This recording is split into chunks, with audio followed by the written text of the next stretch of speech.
Today's show is going to be action-packed with Hollywood's go-to stunt pilot, Fred North, who has worked on blockbuster films like Extraction 2, Mission Impossible, an upcoming film that hasn't been released yet, Beverly Hills Cop 4. He also has a new book out called Flying Sideways. Welcome to the show, Fred. Thank you so much, Tammy. Very, very happy to be here with you guys. Yeah, me too. I can't wait to dive into this exciting world of the stunt pilot. I feel like first we need to define what is a stunt pilot.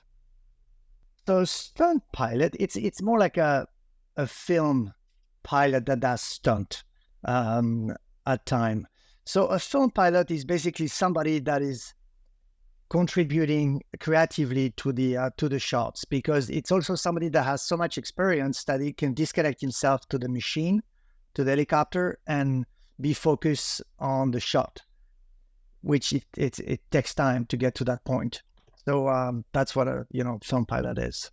What is the roles and responsibilities of a stunt pilot? Do you scout it and kind of fly the path a couple of times before you actually shoot it? So in fact, I have two different jobs that are in one, but it's two different variations of it. The before I get to the stunt film pilot part, I am hired as we call an aerial coordinator.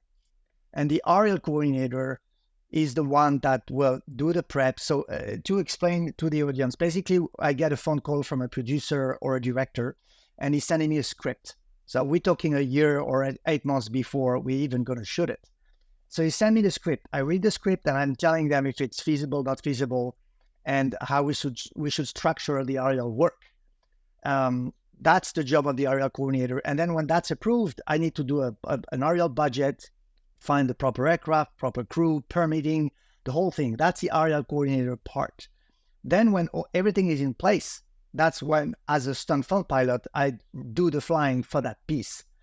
But usually the aerial coordinator is the one doing the stunt or the challenging camera helicopter part. So it's one and two. Why don't we talk about, like, what's the license that you need to have? Probably a pilot license, but is there any training or any other license for people that might want to get into it but don't have any license yet? To be a film pilot, per the FAA regulation or any other regulation in the world, you just need technically a commercial license as a helicopter commercial or fixed wing. But you're not going to get hired, of course, by the studios if you just have a commercial license. So you need to have enough experience, so they are sure that you're going to be safe to push the envelope. Because the problem is you're always going to be outside of the box. And the studios wants to make sure that whatever they're going to ask you is going to be a safe operation.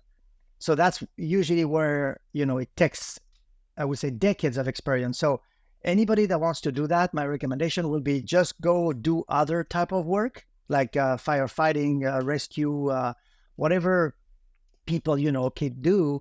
And then you come back to that world. And then, because you need to know what you're doing with the helicopter before you can learn all the camera part. Then, you learn camera lenses, and you also have to be passionate by the movies. I'm passionate about film. So each time I see something, it's like, it's in my heart. So it's not something you do as a job. It becomes a passion, a lifestyle. It's one of those jobs. Now, what was your first film that you did as a stunt pilot? How did it go? Were you scared? And how old were you? One of the first one I did was like 7 years in Tibet, the Brad Pitt movie. You were maybe not born. No. I was, and I did see that movie. It's a good movie, but so it was my first really big show where I was acting as an aerial coordinator and then a stunt film pilot. And I was not that young, because I was maybe, 35 or something like that, 35, 37 years old. But I was in a place in my life where I was able to be taken seriously by the producers, because the producers at that level, they know what they're doing. They know immediately if you're serious or not serious. Like they know if they can trust you or not in a second. So you need to have enough confidence in yourself. So I was not. It's not a scare. I'm never scared, but It can be challenging. I can ask myself a lot of questions. I can have tension, but it's not scared per se directly. I can have a knot in my stomach where it's like, I need to not meditate, but to get peace, before I do something. Yes, but it's not a fear the way, you are saying it. Yeah. Yeah. So you've worked on so many blockbuster films, like I mentioned in the beginning, and including Fast X, Transformers, and The Atom Project. Did you ever imagine that you'd end up working with actors and directors and film professionals? In fact, no, because when I was back in the days when I was in France, actually I'm French, I'm sure you noticed a tiny little accent. A little bit. A little bit. And when I was in France looking at American movies where you can see all those actors, and to me, it was a world that was untouchable. And in general, as when you want something, you think it's impossible to get, especially as a French person or from Europe, and then America is so far. So it's like another planet. So for me, it was untouchable. So I never envisioned that it was possible, But, slowly by slowly, in fact, I wanted to do big action movies. I didn't want to be with actors. And the truth is, as of today, I don't really spend too much time with actors, because what we do mostly is a second unit work. The first unit, they shoot everything with actors, and then the second unit is with the stunts and all the actions. So 95% of what we do is with second unit. We only do a little bit with the actors. And what about directors? Like, who's in the helicopter with you? So in the helicopter, in general, we don't have a lot of people. There's the cameraman that is with me. And rarely, very rarely, we have the director, but very rarely, just because we know what we need to do. And the director will get sick if he was with us, simply because, I'm flying from the front right, and I don't have a co-pilot seat, that's gone. The cameraman is on the rear left, and usually the director can be behind me, straight behind me. So then he has a monitor, and he can see what we're shooting live. But the problem is that image is stabilized, and the helicopter is moving in all directions. So anyone that is not used to this will be sick after 4 to 5 minutes, like nauseous. It won't necessarily, puke, but it will be bad. So usually we have been advising the directors to stay on the ground. And if they want, we can send our image live to them, and they can talk to us through a radio. And it's way better for them creatively, because they can be, in a nice environment. It's safer for them, and then they can focus on the shot itself. So usually it's just two on board, Okay. Yeah, that makes sense, because you have to like twist and turn and right. Probably go up and down. And if So you're not used to scared that. No, it just, you never want to compromise the creative part at any level, my level, director level. So I'm always telling director, if you're coming with us, you're going to be compromising, because you're going to be all scared, or you're going to be sick. So you won't be able to focus on the shot. So usually they understand that. Yeah. So what is what's a typical day? Maybe take Extraction 2. Like, what was a typical day on set? What do you do?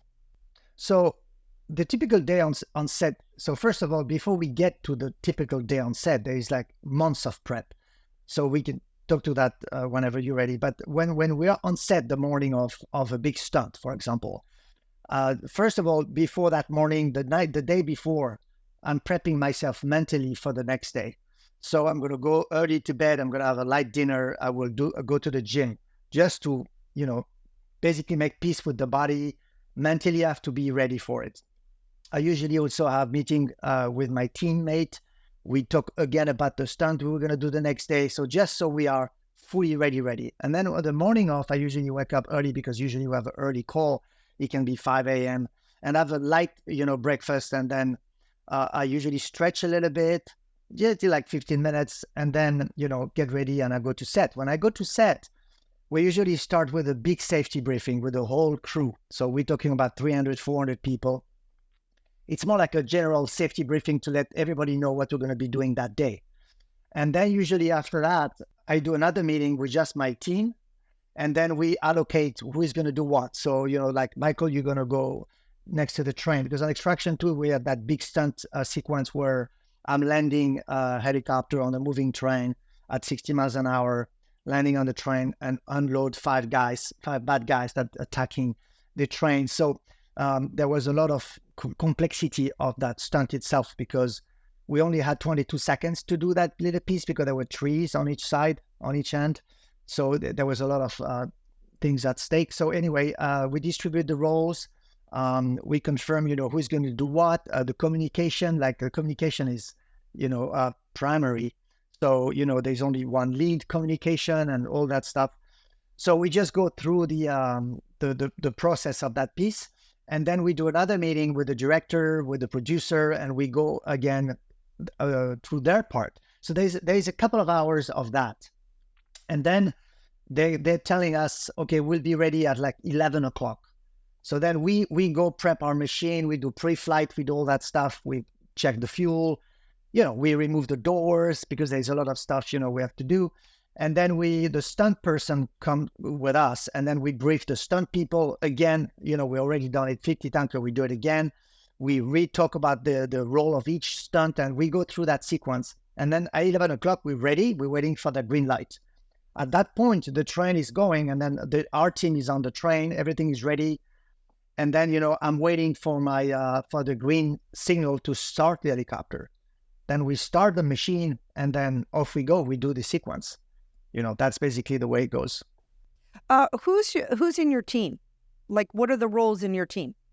So, of course, the aerial coordinator, myself, right? And then I have usually one, two, or three what we call ground pilot coordinator. Those guys are fully experienced pilots, but they're on the ground, and they're in charge of anything to do with the helicopter from the ground. So they will give me guidance for proximity of obstacle. If there's a wire coming, if there is the tree coming, if they see that I'm too close from something, they're going to tell me, because they know what I can see, what I cannot see. When I'm hovering, I can't see what's behind me, obviously. So if I'm too close from something and they can feel that I didn't see it, then I'm going to say, Fred, you have this in your 6 o'clock. It's very important. And then one of that guy will be with the director behind the screen. And when he sees the director talking to, Fred should be there and there, he immediately is telling me. So the director doesn't even have to say anything. That person behind him can already give me the input from the director. So that person is in charge of that.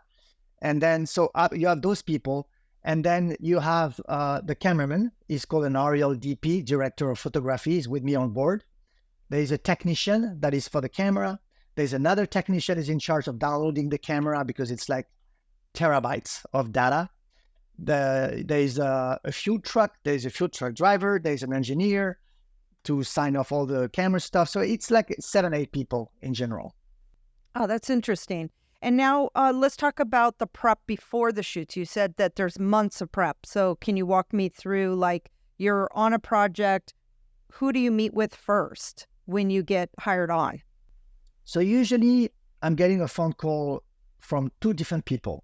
It can be the director that has an idea, or in the script, he has a piece of aerial work you want to discuss. So I can get a phone call from the director, or it can be from the producer that already have a script in place and they want a budget. So it varies. I would say at this point of my career, it's 50-50. But on Extraction 2, for example, I got a phone call from Sam Hargraves, the director, and he called me from Australia 8 months before the beginning of the show. And he told me, he said, Fred, I have that amazing sequence with 3 helicopters and a train, and I want the most badass helicopter and train sequence we've ever seen. So that's what he said. And then I said, so what do you have in mind? Because at that point, I have no clue about the story, about my cat is in the back. And he's like, where's the blind is closed? So anyway, so I said, what do you have in mind? So he said, I'm envisioning the helicopter going above the train at 60 miles an hour, and then hoisting bad guys on a rope going down to the train and then attacking the train. So he's telling me that. And then I'm thinking, each time a director is asking me for something, I'm trying to go beyond what he's asking, because he doesn't know what we can and we cannot do for him. Okay? So I don't want to be limited to only what he wants, because he doesn't know what I can do for him. So I said, but Sam, why we don't do something more badass and we land on the moving train. And first of all, we do the approach like a crazy, like speed and fast. And then we unload the 5 guys. We put one skid on the train. It's crazy stuff going on. And then the 5 guys get out and then we go like a crazy person. He said, "What? I love that," and everything. So now I told him that. Then we hung up the phone. And then I'm thinking, what the heck I just said? Because I have no clue. I never land on a moving train. So it's like, I'm so stupid. Like, how I'm going to do this? Because for the director's mind, done deal. For me, is now I have to go through the motion of, okay, how we're going to do this and all that stuff. So like shit, you know. So like in my book, Flying Sideways, I go through that sequence because it was such a typical example, and then everything that goes through my mind and how we made it possible, as a team. So anyway, that's usually how it goes. And then after that, that's 8 months before. And if you want to have an idea, usually for a 4-5 seconds big stunt on screen, for 1 second on screen is 1 month of prep, basically. So that for those 4 seconds when I land on the train, it was 4 or 5 months of work to make it safe. Knowing that when we do the training of that sequence, I do maybe 50 to 80 landings on the train, or similar than a train. We use, in fact, a decommissioned runway. We put a flatbed truck, and we put the container on that truck, and we simulated the train to do it that way. So we did it 50 to 80 landings on that simulated train. But on the day for the shot, we did 2 landings, and that was it.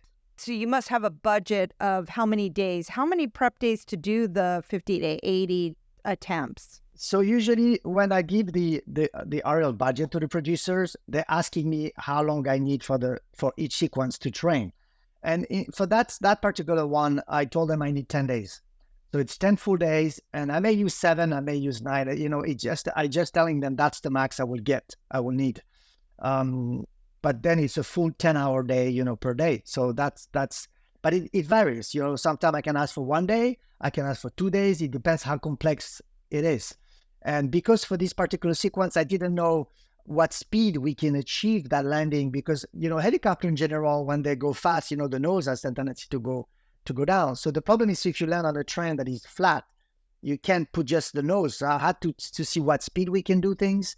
And because we only put 1 skid, because the train is not that wide, the helicopter is wider than the train itself. So we could only put 1 skid on the train. So then there's an off balance when the 5 guys that are 200 pounds each with all the equipment, it's 1,000 pounds out in 2.5 seconds. So there was a lot of questions that we didn't know. So even if in my mind it was clear, you have a gut feeling that is okay, but you have to really do it and we had a few surprises, but at the end 60 miles was the best speed. So the 10 days were legit. Yeah. Okay, so are you working with the stunt people as well, or are you Yes. working? Okay, so it's do you do first is the land, or is it always with the stunt people and the land and getting out, or do you go? It's a good question. So usually we do first our part to make sure the stunt people will be okay, because we don't want to start the process with them and having too many questions on our side. So the first few landings we've done on the train, they were present. So the way we did this for that particular sequence, we had that decommissioned runway, so no planes. We were owning the runway. We had that flatbed truck, and we put the container. And then I've asked the production and the stunt team to have a pickup truck with a platform, and all the stuntmen were on that platform, and they were parallel to us. And when I was doing the landing, they could see what we were doing. They can see everything that was happening live with their eyes. And then they could see, I was doing the landing and everything with my own team, no stunt, right, with us. And after we'd done that, like for half a day, then I started to bring the stunt team one by one to our landing. So the first guy that we have is the stunt coordinator, because he's the one in charge for his team. He's the one to decide who is going to do what, depending on the difficulties, the challenge, the expertise of each stunt that he has in his own team. So this is how we do it. It's a collaboration. And you have to understand, between the stunt coordinator and us, it's like a family, because we all stunt, basically. So this is that process. And usually after a day or two, the stunt team are fully involved, and then they're giving me their input. They say, we can do it that way. To give you an example, the tricky part on that one is because the helicopter was on one skid and the other one was off the train. I told them that when the stunt guys were exiting the aircraft, they have to exiting horizontally and not vertically. So instead of jumping vertically, I wanted them to get out seamless. So there's no, shock on the machine. So they practiced on the ground, and I wanted to see visually, seeing them exiting the machine on the ground and see if they were doing it right, like a feather, because a 200 pounds getting out is not a feather, it's a brick. So I told them, I can't, you need to be like a piece of paper getting out. So they had to practice that. And anyway, so it was one piece after another one. And then after the jump on the train, we didn't want them to fall off the train.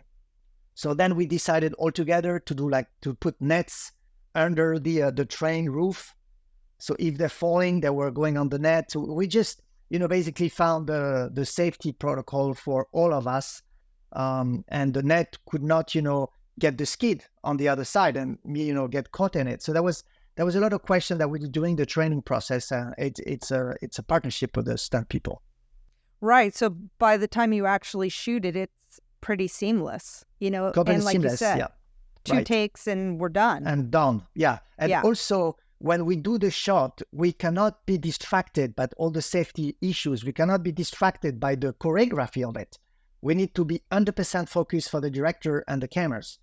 This is why we do 95% of the problems and the difficulties during the 10 days. And then when we do the shoot, is like a walk in the park, Now, when you're shooting a scene, are you shooting multiple scenes in a day, or are you only focusing on the one stunt scene and nailing that, and then the next day might be a different scene? Like, how does that work? Yeah, usually yes, because we don't know how. It's not just us. When we do a big sequence like that, they have, background actors, they have main actors, there is dialogue. So we may wait, like let's say because they have other piece to do on that train that day, and our piece is a little piece within that day. So we never know at what time we're going to do our piece. They're usually telling us it can be 11 o'clock, but then suddenly it's 4. So yes, usually it's one sequence per day when it's complex, if it's not complex, we can do 3 or 4 little piece in one day, no problem. Mm-hmm. Wow. So, you've done a lot of death-defying stunts here. Do you ever get nervous in executing the stunt? Yeah, of course. 1000%. Yes, I'm always. It's a lot of weight to carry on my shoulder, because I'm responsible for, the people on board the machine, my cameraman, for myself, my family, everything. I'm not interested to go in flame. Not interested. And then I'm also liable for the stunt people. They're everybody that is around me, inside the machine, next to the machine, for the studio. So it's a lot of weight to carry on my shoulder. So yes, I am nervous, but it's not like it's a healthy nervousness. You say that in English? So it just bring me a focus. It bring me, I'm 1000% on the task. Usually I can have a knot in my stomach like the morning off for maybe 20 minutes, but as soon as I'm into the groove of it, it's gone, and I'm so focused that it's not a problem. But it's intense, and when I'm done, that's usually where I need like eat chocolate or something, because I need a little something to offset the it's like a healthy breakdown, So anyway, yes. No, I get that. I'm sure that there's been, a scary have you ever had a near-death experience? Yes, multiple times, but it was more when I was younger and I was making like stupid mistakes. And this is why, as a pilot in general, we all going through different phase in our career. What you're always getting better and better and better as far as the flying part. But we're flying with our head, with our brain. So you need to build this. As guys, we have a tendency to mature later than women in general. That's a cliche, but it's often true. For me, it was 1000% true. So it took me a little while to be fully mature as far as, understand consequences of my action, all that stuff. So I did stupid stuff back in the days. I was lucky that I'm here to talk to you, but I'm getting better and better and better every day. Bad weather can be tricky sometimes because it's easy to turn around when the sky is blue and you're not in the fog. But if you don't make the proper decision and then you're in the fog, when you see a Kobe Bryant accident, unfortunately, and when you're in the fog, it's too late. So yes, there were some close call on bad weather. I'm not getting into that anymore because now, think better. And then for the stunt part, it's usually not where I get the, I'm not, usually it's not that risky because it's so organized. It's so, everything is a plan. We stick to the plan, but it's usually not, it's intense because it's complicated what I'm doing. But you know what I mean? It's not like a surprise, something that's going to happen, like a bad surprise, Right. We don't do that anymore. Yeah. So you're prepared. Don't change things at the last minute because that's Correct. never a good thing, especially No. with stunts. No, we don't. Yeah, exactly. Yeah. Do you have any tips for directors when they're thinking about having these stunts, that kind of some food for thought that you might give them to think about? I mean, yes, in general, first of all, the director, he has the film in his head. Okay, so most of those directors, they're so creative that they have usually some hard time to express that vision. Our job is to try to find what's in their head. So the way I work usually with a new director, I watch the 3 or 4 movies that the guy's done before, talking to me to see, because they all have a style. Like Michael Bay loves long lens, energy. The energy comes from the camera. Some other people like Sam Hartgrave, the energy comes from whatever we're filming, but also with the camera because he has a specialty, Sam, for extraction. If you watch the film, it's called the oneer. It's one camera that follows the action. And that's his specialty. So you need to understand what the vision of the guy and what he likes to do. So that you have to do your homework. So when you speak with him the first time, you need to have done your homework. So when he's going to talk to you, you understand the little tips that he was trying to say. Because he's not going to tell me, Fred, I want exactly this and this and that. He's going to tell me, I would love this, or this is the beginning of my movie, and it's, but he doesn't tell you exactly, go left, go right, go behind this house. No. So I'm usually telling them, just tell me what you have on your heart, and then we'll figure it out for you. Don't tell me what you want me to do. Tell me what you need, and I will give you that. Because a director doesn't know helicopter. He doesn't know what you can do, what you cannot do. So if he's telling you, oh, Fred, I need you to shoot that car this way, I usually let them, express themselves. And because some of them tell me, Fred, I need you to do it that way, that way, that way. And I said, sure, I'll do that for you, no problem. But if you want, we can also add this movement or this movement. They say, oh yeah, great. And then it goes from that to a collaboration, and that's very important, that collaboration part where you don't let your ego control the narrative in a sense. And you don't want to tell him oh, I know more helicopters, I'm going to tell you what to do. And he's not going to tell me, I know movie better than you do. So no ego, just collaboration, healthy collaboration. Well, and I love that you bring up that point. It's like we all have expertise and we're all working as a team. So allow for the expertise of that team to make your film even better than maybe you envisioned it. Exactly, 1000%. And that's why I need to understand what you have in mind, because otherwise I cannot help you. There's also another thing that I'm trying to do with director. I never say no to them, because a lot of people say, oh, are you saying no to people? And I said, I never say no, but I always offer an alternative. Because if you say no to a director, how is he going to shoot the movie, basically? So it's always a wrong approach to say, no, I can't do that because it's not safe. Well, you have to offer an alternative, because otherwise, because the director doesn't know, sometimes you'll be surprised, even on big shows like Fast and Furious, I go to a scout and then they show me a street. And then they say, Fred, can you fly in there? And if I show it to you, there is maybe just the size of a truck that can go in there. It's like, how the heck can you think for a second a helicopter can go in there? But the guy is so much into his own mindset creatively that it doesn't, that's not his mindset to know black and white. It's my job. So I'm just telling them, it may be a little bit tight in there, but if you want, there's a street one block over that I think can work for both of us. You know what? I'm not saying, no, we can't because it's too tight. And then what? You know? So I just say, if you squeeze me in that street, I won't be able to perform the way you want me to perform, coming with speed, with energy. It's not going to be sexy. I'm going to be, let's go to the next street over. Okay, great. And then, so that's kind of collaboration, No, I love how you put that, because you don't want to be a naysayer, but it's all about the way you communicate. So it's just artful communication so that you're both happy, and instead of just saying, no, I can't do that. It's because that's easy to say. Yes. It's also, to me, I think the people in general that say no, it's a lack of confidence, or they're not trying to understand the person. It's in life in general. It's nothing to do with the film business, in fact. No. I totally agree. And I was just thinking that what you just said, that is so true. I didn't think about it that way.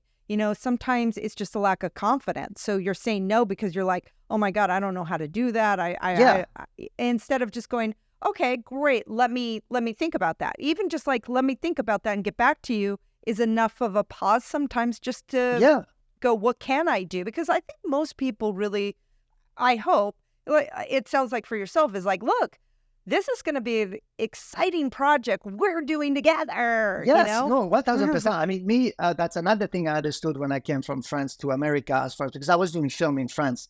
And then when I came to America, what I understood, because in America, the action movie are like, way above anything else in the world, because, that's what American film are about. In France, it's more, character driven and, other funny movies. They do that in America too, but what I mean, they do also the big action movie. So what I understood in the US is, when I was working with super professional director, like people like Michael Bay and other people, we are responsible for our piece. Okay, if I do a movie and then I'm shooting with a bad light, even if they're telling me, Fred, you have to go shoot in the desert, and they're telling me you have to shoot between 1 o'clock and 3 o'clock when the sun is the worst, I should say no. It's going to be crap, because the people asking you not always think about the light. It can be the producer because it fits into the window.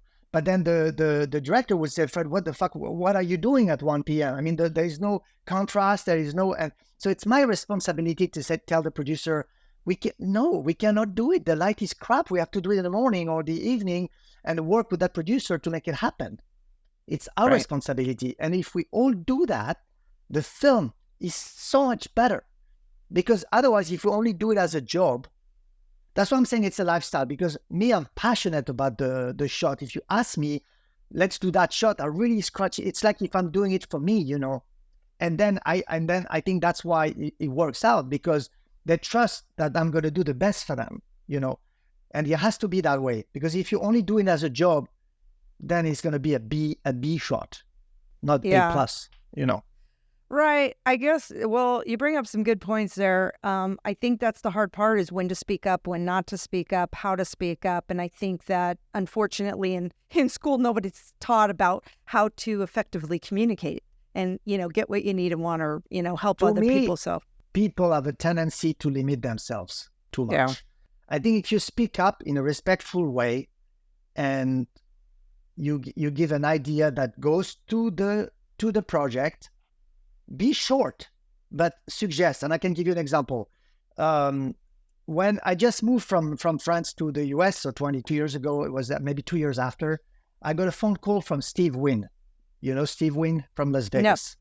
Steve Wynn is one of the big guru in Vegas. He has 2 hotels. The Steve Wynn, the Wynn Hotel. Yes, so anyway, that's right. So he is famous in Vegas. And for me as French, Steve Wynn is like John Smith. No idea what that is. So the guy is calling me and, hey, this is Steve Wynn. You Fred, yeah.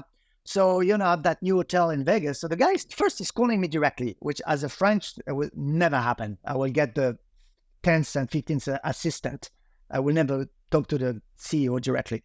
So, hey, Steve, yeah, okay. So at my new hotel, I want to do I want you to come over and do a shoot for us. I said, okay.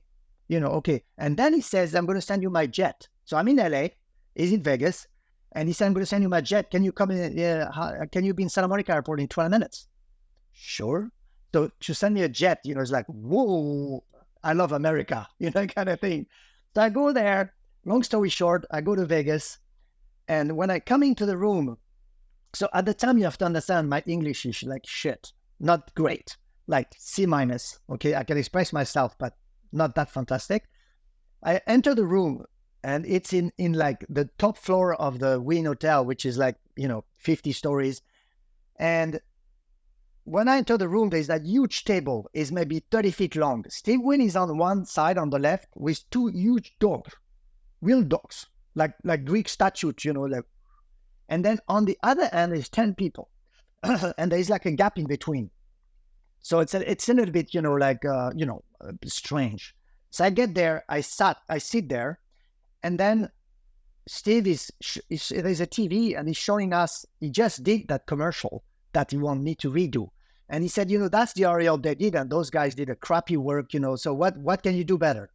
And I can see the guy is very powerful in Vegas. I can see he's a strong person, he's a strong character, strong personality. I don't know him, but I can see, who is going to sit next to gigantic two dogs like that, like a god.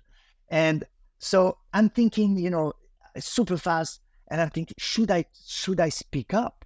Because first of all, with my accent, my lack of proper English, and it's not necessarily comfortable. And I'm with a friend of mine, and I'm like, should I speak up? And then I said, fuck it, I'm going to speak up. And I said, so Mr. Wynn, I have an idea. He said, go ahead. And he's very like tough, go ahead. And I said, well, would you have the balls? So I said that like that. Would you have the balls to be standing on the edge of your building at 600 feet up in the air, standing right there, looking towards Vegas, and me with the helicopter, I will be 10 feet from you with a camera. I will be full zoomed in to your face. You will talk about your hotel, and then I'm going to drop down, and you're going to go up in the air with your hotel like a god, and you will introduce your hotel to the world. And you'll see the helicopter in the reflection of your hotel because it's a shiny outside. And then silence. So I'm thinking, shit. And then he said, that's exactly what we're going to be doing. And he says to the 10 people at the end of the table, you're fired. Get fired in New York. So that was the agency that was hired for the advertising, for the commercial from New York. He just fired those 10 people because they're supposed to come up with a concept. Not me. I'm just the pilot, the film pilot. But I basically come up with that idea. And if you look, if you put online and you put Steve Wynn helicopter commercial, you're going to see what I'm talking about, because it's you can see Steve Wynn, or in my book, Flying Sideways, there's at the end of the book, there is a QR code with a chapter. And if you put your phone, you can see that video. And I'm explaining exactly that story in the book, because it was funny that as a small French guy that nobody know, right? If you speak up, then opportunities come to you. So that's basically my advice to young people out there. Don't hesitate to speak up, as long as mine was not super respectful, because I said, do you have the balls? Because I didn't know how to say it in English differently. But it worked out. And then from that commercial, it was everywhere in the US. That commercial helped me to bounce and start, to do some proper jobs in the US, No, that's a wonderful story to represent communication and to speaking up and to having confidence and probably building your confidence because you spoke up.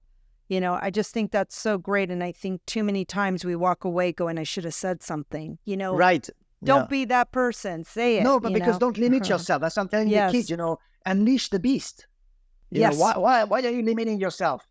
Everybody else is waiting for you to speak up. Yes.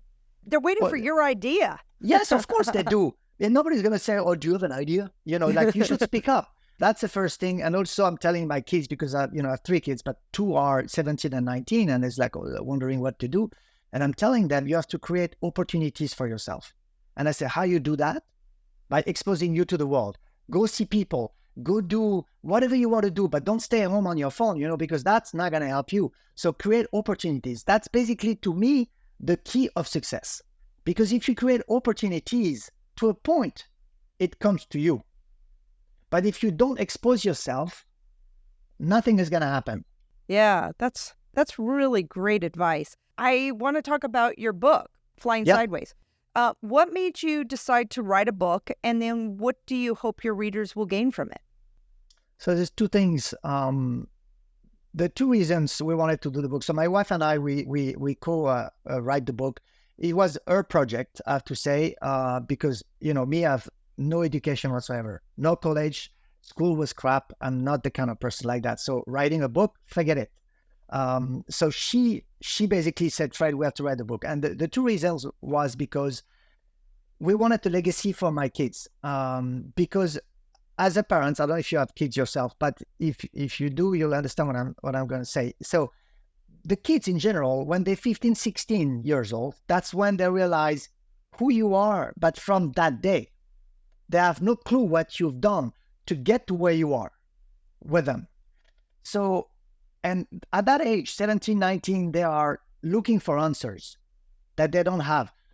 I don't know what I'm going to be doing. I have no idea what I want to be. I don't know. And then if they knew what you did to get where you are, exactly facts, I did this, I did that, that lead me to the job I have today, it will give them maybe more strength and confidence on themselves to find their own way. So we wanted to do the book so they understand what I've been through in my life to get where I am today. Because it's easy for them to say, well, Fred, you're lucky, you make money, you have a great job. There is no such a thing. You create your own luck with your opportunities that you create for yourself. So if that book is for them. Okay, so that was the first thing. The second is in my social media, I'm getting so many daily messages from young pilots and young kids in general that asking me, Fred, how did you get where you are? Can you tell me, how should I guide my career?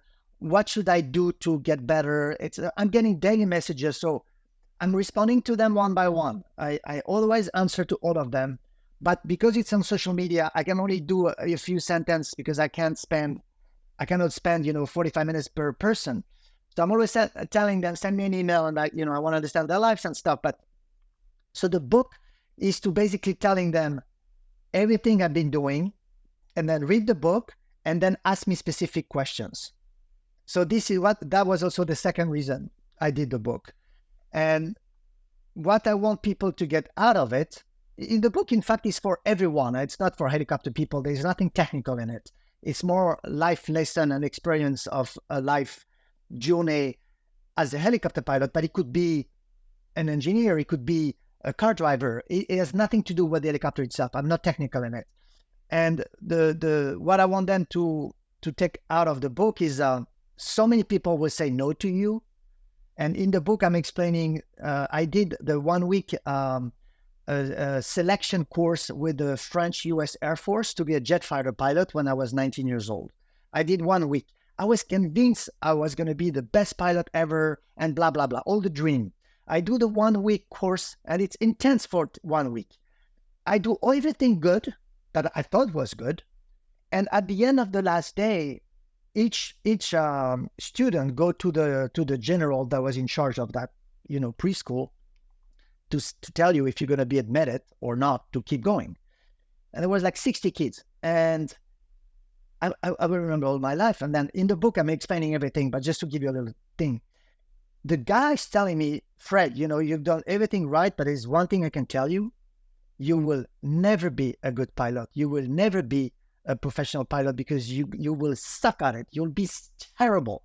So it destroyed my dream in 2 seconds. And because he was coming from a guy that's such a high position at 19 years old, I took it like a brick in my face, and look at the end where I am today. So I'm just explaining then that I was depressed for a couple of weeks. And then I was thinking, who is that dude to tell me who I am? How does he know? He didn't even spend time with me. I spent time with other people. It's not because I was not fitting in his box that I'm necessarily a bad pilot. So instead to tell me you may be a bad jet fighter pilot, he said pilot.